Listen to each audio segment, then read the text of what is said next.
रेगिस्तान के बीचों बीच एक प्राचीन मंदिर खड़ा था। स्थानीय लोग इसे बाप्पा शापित मंदिर कालीटान कहते थे। सदियों से कहा जाता था कि जो भी इस मंदिर में प्रवेश करता है वह कभी वापस नहीं लौटता। कुछ का मानना था कि इसे प्राचीन रक्षकों ने अभिशप्त कर रखा है, तो कुछ इसे एक शक्तिशाली देवता का शाप मानते थे। यह मंदिर रहस्यों से घिरा हुआ था।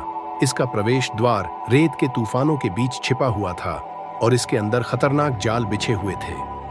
मंदिर की कहानी 500 साल पुरानी थी।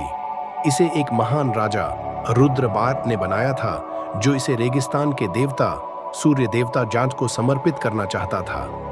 राजा इसे अपने राज्य की समृद्धि के प्रतीक के रूप में बनाना चाहता था, लेकिन राजा के मुख्य पुजारी आचार्य उदाराबन वासुदेव आतापे ने इसका विरोध किया।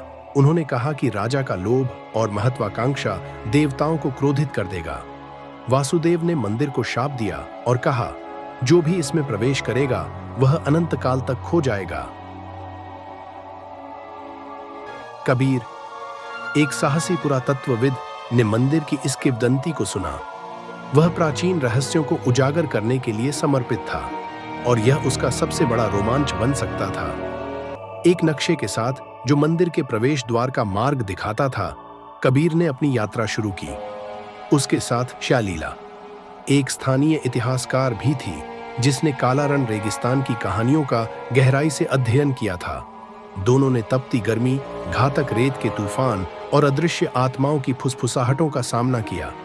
दिनों की यात्रा के बाद उन्होंने मंदिर को खोज निकाला। इसके विशाल पत्थर के दरवाजे प्राचीन चिन्हों और चेतावनियों से भरे हुए थे। उन पर लिखा था, वापस जाओ वरना खो जाओगे। कबीर और लीला ने झिझकते हुए अंदर जाने का फैसला किया। मंदिर के अंदर एक भूल भुलैया थी, जो खतरनाक जाल और पहेलियों से भरी हुई थी। उन्हें इन चुनौतियों का सामना करना पड़ा। यहाँ दर्पणों ने उनकी सबसे गहरी आशंकाओं को दिखाया, जिससे उनकी इच्छा शक्ति की परीक्षा ली गई। गुजरे यात्रियों की गूंजती आवाजें भ्रम पैदा करने और उन्हें गुमराह करने का प्रयास कर रही थीं। उन्हें आग से भरी खाई के ऊपर एक संकरी पुलियां पार करनी थी, जो एक दूसरे पर भरोसे की परीक्षा थी। हर परीक्षा उन्हें मंदिर के दिल के करीब ले जा रही थी। लीला ने दीवारों पर अंकित प्रतीकों से पहेलियों को हल करने में मदद की। मंदिर के मुख्य कक्ष में उन्होंने सूर्य देवता की एक सुनहरी मूर्ति देखी। मूर्ति के नीचे एक शिलालेख ने सत्य उजागर किया। आचार्य वासुदेव ने मंदिर को राजा के लोभ से बचाने के लिए इसे शापित किया था। मूर्ति के नीचे सूर्य शक्ति बारी नामक एक दिव्य वस्तु छिपी थी, जो अपार शक्ति प्रदान कर सकती थी। इस वस्तु की रक्षा के लिए घातक यंत्र लगाए गए थे। कबीर और लीला के बीच बहस हुई। कबीर इसे इतिहास में दर्ज करना चाहता था, जबकि लीला का मानना था कि यह वस्तु मानवता की सुरक्षा के लिए वहीं रहनी चाहिए। जब कबीर ने वस्तु को छूने की कोशिश की तो मंदिर कांपने लगा। रक्षक आत्माएं जाग गईं और उन्हें घेर लिया। लीला ने अपनी बुद्धिमानी का इस्तेमाल करते हुए प्राचीन प्रार्थना का पाठ किया, जो उसने एक प्राचीन हस्तलिपि में पढ़ा था। आत्माएं रुक गईं और उन्हें मंदिर से बाहर निकलने का समय मिल गया। मंदिर के बाहर दरवाजे बंद हो गए और रेत ने इसे फिर से ढक लिया।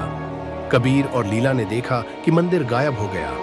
उन्होंने महसूस किया कि कुछ रहस्य छेड़े जाने के लिए नहीं होते। गांव लौटने पर कबीर और लीला को एक नायक के रूप में सम्मानित किया गया।